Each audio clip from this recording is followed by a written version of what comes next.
여러분 반갑습니다. 오늘은 새가족반 두 번째 시간입니다. 지난주에는 영원히 행복하신 사랑의 하나님, 하나님은 행복하신 분이시다. 삼위일체 관계 속에서 서로 사랑을 나누시기 때문에 영원 전부터 또 영원까지 항상 행복하신 분이라는 것을 배웠습니다. 오늘은 지난주에 이어서 두 번째 시간을 같이 공부해 보도록 하겠습니다. 오늘은 2장 행복으로 초대받은 인간입니다. 하나님만 행복하신 것이 아니라 그 하나님이 누리시는 행복으로 우리 인간도, 우리 사람도 초대받았다는 사실을 이 장에서 이야기하고 있습니다. 하나님이 행복하신 분이시면, 그리고 삼위일체로 존재하시면 심심하거나 외롭지 않으셨을 텐데 왜 하나님은 세상을 만드시고 인간을 만드셨을까? 뭔가 부족해서 그럴까라는 의문을 가질 수 있습니다. 그래서 첫 번째는 하나님은 왜 세상을 창조하셨을까? 창조의 목적과 이유를 설명하는 부분입니다. 골로새서 1장 16절 그리고 고린도전서 8장 6절을 인용하면서 이 세상 만물은 하나님의 영광을 위해서, 하나님을 위해서, 주님을 위해서 창조되었다. 이렇게 설명하고 있습니다. 그것이 바로 이 모든 것들이 창조된 목적이라고 하는 것이죠. 그리고 고린도전서 10장 30절을 통해서 우리가 하나님의 영광을 위해서 창조되었기 때문에 우리가 무엇을 하든지 하나님의 영광을 위해서 우리의 인생의 목적 또한 하나님의 영광이 되어야 된다라고 이야기합니다.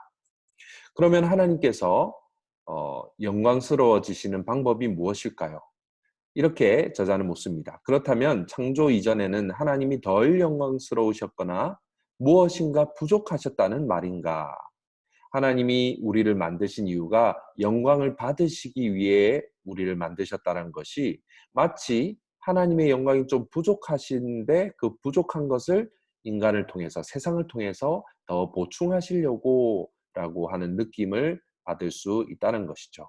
그러나 그렇지 않다는 것을 알 수 있습니다. 하나님은 영광이 충만하신 분이시고 모든 것을 충만히 베푸시고 주시는 분이시라는 것이죠. 그래서 이 장에서 중요하게 강조하는 부분은 하나님은 세상으로부터 무엇을 받으심으로가 아니라 오히려 세상에 자신의 무한한 사랑과 기쁨을 발산하고 드러내고 나타내심으로 영화로워진다. 영광을 받으신다는 것이죠. 그러니까 하나님이 영광을 받으신다는 것이 하나님 부족해서 그 영광을 뭔가 받으심으로 하나님이 영광스러워지고 영화롭게 되신다라는 것이 아니라 오히려 하나님은 주시는 분이시고 발산하고 나타내심으로 그분은 영광을 받으신다는 것입니다. 뛰어난 실력을 지닌 화가의 예를 들면서 이 개념을 잘 설명합니다.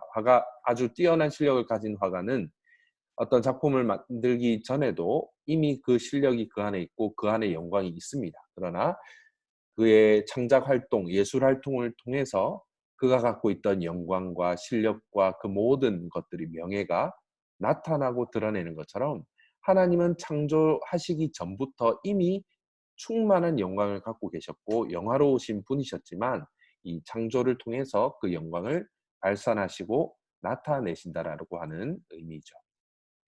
이것은 당시 고대의 그리스 로마 신화나 또 메소포타미아 신화에서 말하는 것과는 매우 다릅니다.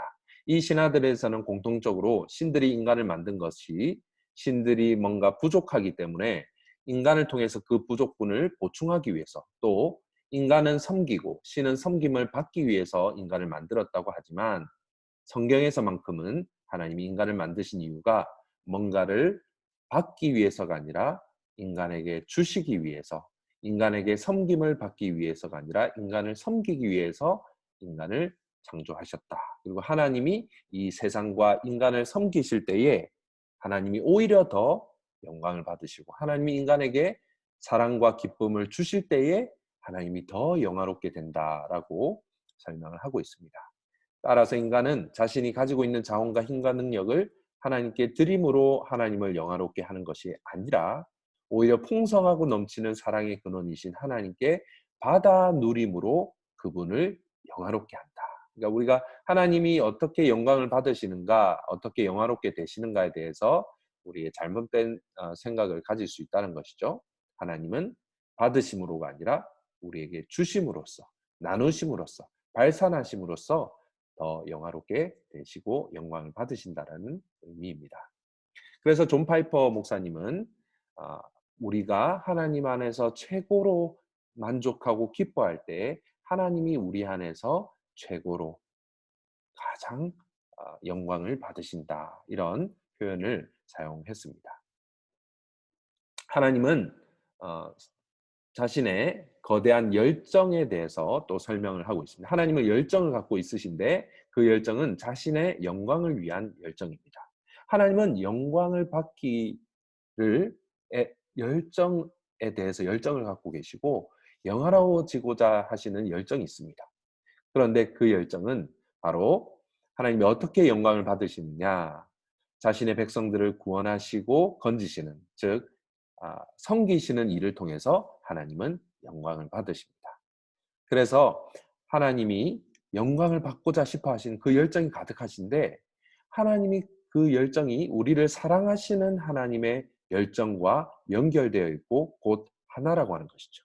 우리를 사랑하시고 우리에게 기쁨과 사랑과 행복을 나눠주시면 주실수록 하나님은 더 영광을 받으시기 때문에 하나님은 어떻게 하면 우리가 행복하고 또 어떻게 하면 우리를 사랑하고 우리를 섬기실까에 대한 열정이 곧 자기 자신이 영광을 받고자 하는 그 열정과 하나라고 하는 것을 설명하고 있습니다.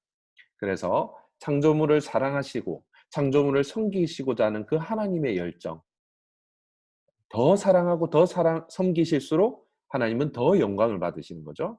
그것이 동일하기 때문에 어, 이 열정이 폭발적으로 터져 나온 것이 바로 이 세상, 천지, 만물, 온 세계 자연 만물이라고 하는 것이죠. 하나님의 사랑과 능력과 지혜와 아름다움과 영광이 바로 이 세상을 만드신 것을 통해서 창조에서 드러난다고 합니다. 그래서 하나님이 세상을 만드시고 보시기에 좋았다라고 하는 스스로의 신적 평가를 내리고 있습니다. 그러나 그 중에서도 가장 하나님의 지혜와 능력의 절정이며 하나님의 영광을 가장 최고로 드러내는 창조물이 바로 인간이라고 하는 것이죠. 그리고 인간을 만드실 때에는 특별하게 인간을 하나님의 형상을 따라 하나님의 모양을 따라 만드셨다고 하는 표현이 성경에 나오는데 그것은 간단히 말해서 하나님을 닮은 존재로 지음받았다고 하는 의미를 갖고 있습니다. 인간은 하나님을 닮았기 때문에 하나님처럼 지정의를 가진 존재로 살아가고 있고 하나님을 닮았기 때문에 세상을 다스리고 돌보고 지배하는 그런 존재로 지음받았습니다. 또 하나님을 닮았기 때문에 삼위일체이신 하나님이 삼위일체 안에서 서로 사랑을 나누시고 교제하시고 공동체를 이루는 것처럼 인간도 가정과 사회와 국가라는 공동체를 이루며 살고 누군가와 사랑하고 교제를 나누는 존재로 인간이 지음받은 것입니다.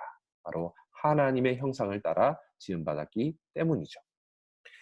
그래서 하나님의 형상을 따라 지어진 인간은 세 가지 관계의 행복을 누리게 되었는데 하나는 인간과 세상의 관계, 두 번째는 인간과 인간의 관계, 세 번째는 인간과 하나님의 관계 가운데 행복을 누리게 됩니다.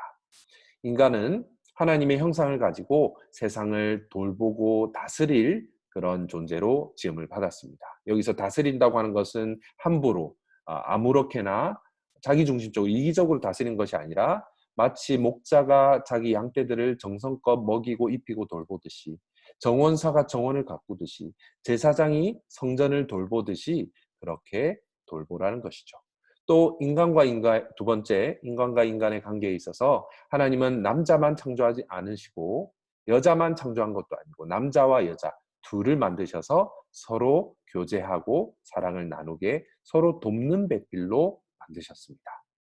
그리고 이 돕는다는 것은 마치 하나님이 우리를 도와주시는 것처럼 서로가 서로를 돕고 섬기는 관계로 만드셨고 마지막 세 번째로 인간과 하나님과의 관계에서 하나님은 우리를 다스리시고 우리에게 먹이시고 우리에게 필요한 것을 공급하시고 우리 인간은 하나님으로부터 받아 누리고 그것을 즐거워하는 하나님을 즐거워하는 관계로 우리를 만드셨다고 하는 것이죠. 이렇게 두 번째 장은 마무리를 하고 있습니다. 예. 하나님의 행복 가운데 초대받은 인간이 어떻게 관계 가운데서 그 행복을 누리게 되는지 이번 2 장을 통해서 우리가 함께 공부했습니다. 배운 것을 잘 정리하면서 또 3 장에서 다시 뵙도록 하겠습니다.